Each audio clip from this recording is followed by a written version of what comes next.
Halo teman-teman, selamat datang di podcast kelompok 2. Nah, kali ini kita akan bahas tentang bela negara di era scroll dan share. Ini bincang-bincang santai untuk mendengarkan pengalaman-pengalaman yang ditemui oleh teman-teman kita yang terkait dengan ancaman zaman sekarang itu apakah bela negara itu harus selalu berkaitan dengan militer atau non-militer. Nah, nanti kita akan dengar nih pengalaman-pengalaman teman kita di sini.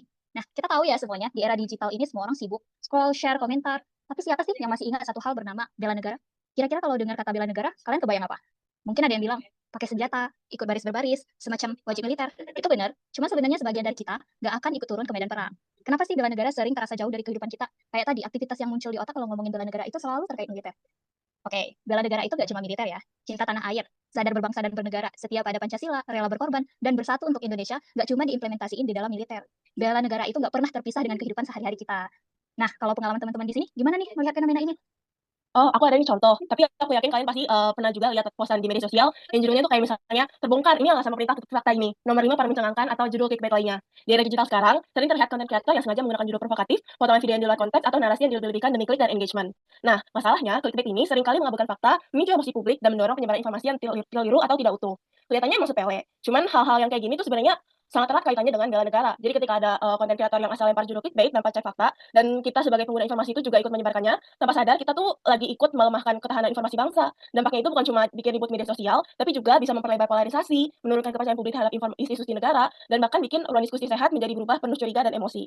Kalau dibiarin, hoax dan manipulasi informasi ini tuh bisa jadi ancaman non-militer yang nyata, mulai dari konflik sosial sampai dengan gangguan stabilitas nasional. Makanya benar yang tadi dibilang sama Mbak Delvia, kalau konsep bela negara di zaman sekarang itu bukan cuma soal militer atau baris berbaris, tapi juga bagaimana menjaga ruang digital supaya tetap sehat dan tidak memproduksi atau menyebarkan konten clickbait yang menyesatkan. Kalau yang lain gimana? Ada contoh lain nggak? Nah, kalau di kasusku ini nih, kita semua pasti tahu kan kalau misalkan ada netizen lah yang kayak gini, misalkan baru baca judul langsung marah, padahal belum tahu fakta lengkapnya gimana, udah langsung nuduh gitu. Contohnya sering banget muncul, kalau misalkan ada berita bencana atau musibah, bukannya nunjukin empati, malah langsung bilang, ini nih azab nih, ini pasti udah pasti terjadi karena dia dulu pernah ngelakuin kayak gini. Nah, kalimat-kalimat seperti ini mungkin terlihatnya seperti opini, padahal dampaknya bisa jauh lebih besar dari yang dibayangkan. Komentar bernada hinaan, menyalahkan korban, bisa melukai perasaan banyak orang, memicu kemarahan, dan memancing perdebatan penuh kebencian. Nah, di sini kita bisa melihat bahwa mengendalikan emosi di ruang digital juga bagian dari bela negara. Karena ketika seseorang memilih untuk tidak menghina, tidak merendahkan, dan tidak memperkeruh suasana, ia sedang ikut menjaga ruang publik tetap sehat dan menjaga persatuan di tengah keberagaman. Nah, kalau yang lain gimana nih? Ngomongin era scroll and share sekarang ya, bela negara itu sering dianggap gak relevan tuh. Coba bayangin, orang mikir sekarang, itu mah bukan urusan gue. Tiap hari kerjanya scroll, medsos, mulu. Ya hoax nih, jalan kebencian ya, atau provokasi gitu. Tuh milih diam, terus lanjut scroll aja terus. Bahkan ada juga loh yang mikir kayak, udah apa yang ngurusin ginian mulu, kayak mending fokus kerja, cari duit. Ya, gue mah gak peduli gitu kan. Yang penting gue bisa cari makan tiap hari. Ya contoh-contoh ini nih, sikap apatis yang kelihatannya biasa aja. Padahal dampaknya parah banget loh. Ketika kita misalnya cuek atau nggak peduli ya, hoax ini makin banyak kan. Nanti hoax-hoax ini bikin perpecahan makin parah dan konflik horizontal juga makin banyak. Ada yang lebih parah nih, misal kita lihat ada hoax, asal share aja pokoknya, nggak peduli. Ini fatal banget ya, bisa jadi konflik gede.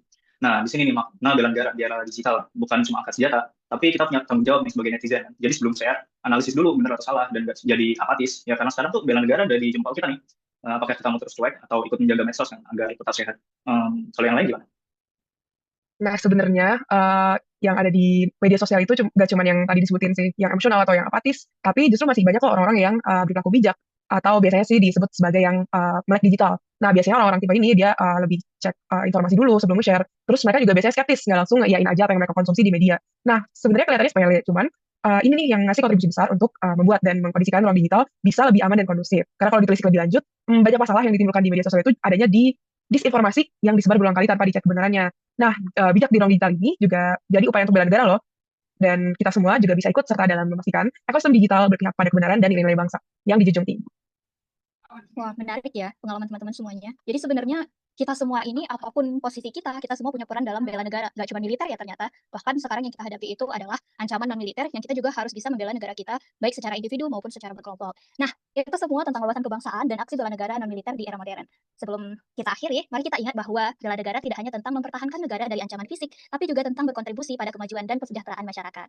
Nah, di zaman sekarang, bela negara dapat diartikan sebagai upaya-upaya yang dilakukan oleh individu atau kelompok untuk memajukan dan melindungi kepentingan nasional, serta meningkatkan kualitas hidup masyarakat, termasuk menjaga kesehatan fisik dan mental fundamental, baik itu seperti yang berolahraga, membaca buku, dan sebagainya. Kemudian juga tidak bersikap apatis seperti yang disampaikan oleh teman-teman yang tadi. Tidak mudah terpecah belah dengan selalu mencari kebenaran apa yang dilihat dan didengar. Nah, itu merupakan langkah awal tiap individu untuk berkontribusi terhadap negara di masa ini. Nah, kita semua punya peran penting dalam menjaga dan memajukan negara kita. Bela negara bukan hanya tentang masa lalu, tapi tentang pilihan kita hari ini untuk melakukan hal-hal positif dan konstruktif dalam kehidupan sehari-hari. Mari sama-sama kita jadikan kepedulian dan kesadaran sebagai landasan untuk berkontribusi pada kemajuan bangsa dan negara. Dengan demikian, kita dapat membangun masa depan yang lebih baik untuk diri sendiri dan generasi mendatang. Nah, bela negara hari ini bukan soal siapa paling keras, tapi siapa yang paling sadar. Oke, terima kasih semuanya. Mungkin bisa satu kalimat untuk wawasan kebangsaan dan nilai bela negara. Kalau menurut aku satu kalimat paham akan nilai-nilai bela negara. Teman-teman yang lain, Kalau dari aku sadar akan tanggung jawab. Kalau aku simpel sih, yang penting berani ambil sikap. Yes, dan pastinya peduli akan sesama.